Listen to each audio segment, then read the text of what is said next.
Pinuntahan kanina ng mga pulis yung bahay nung sinasabing may-ari ng kotseng ginamit ng isang sospek sa tangkang paghahalay o panghahalay sa dalawang dalagita sa lungsod ng Quezon.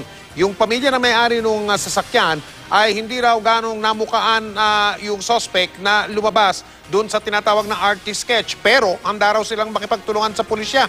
Nakatutok si Julio Segovia. Base sa RT sketch, magkamukha ang suspect sa tangkang pangahalay sa isang dalagita sa Quezon City noong isang linggo. At ang lalaking inilarawan naman ng isa pang dalagita na umano'y biktima rin ng tangkang pangahalay noong Pebrero. Iisa rin daw ang modus ng suspect. Sa pilitang isinasakay ang biktima sa minamaneho niyang pulang kotse at doon hinihipuan. Pero pag pumalag ang biktima, agad din daw pinabababa ng sasakyan. Parehong sasakyan din ang inireport na ginamit, ang pulang kotse. Nakapangalan sa isang babaeng empleyado ng isang GMA Network subsidiary. Alam ko naman na hindi yung nakaregister ang nagmaneho nito. Para matulungan din ang pag-usad ng kaso na to.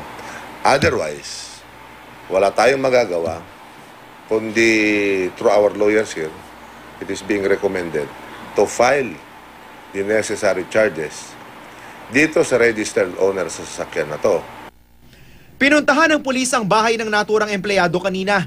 Hinarap sila ng isang lalaki na nagpakilalang ama ng hinahanap na may-ari ng sasakyan.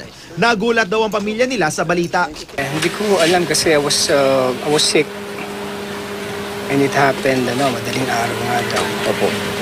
And, July 1 yun eh. Actually, hindi lang po isang beses eh. Pangalawa. Meron niya bang luluto? Sabi. 2 times na nangyari po. The same plate namin, the same car. Eh, buti naman po nakikipag-coop. Was it proven? Was it proven na Hindi po. two cars? Based lang po sa biktima, yan po yung lumalabas na nakikita nila sakay nung kaya sabi yung suspect. Eh, salamat naman po nakipag-coordinate. Yes, no problem with that. Kasi ang involved is my daughter and the station.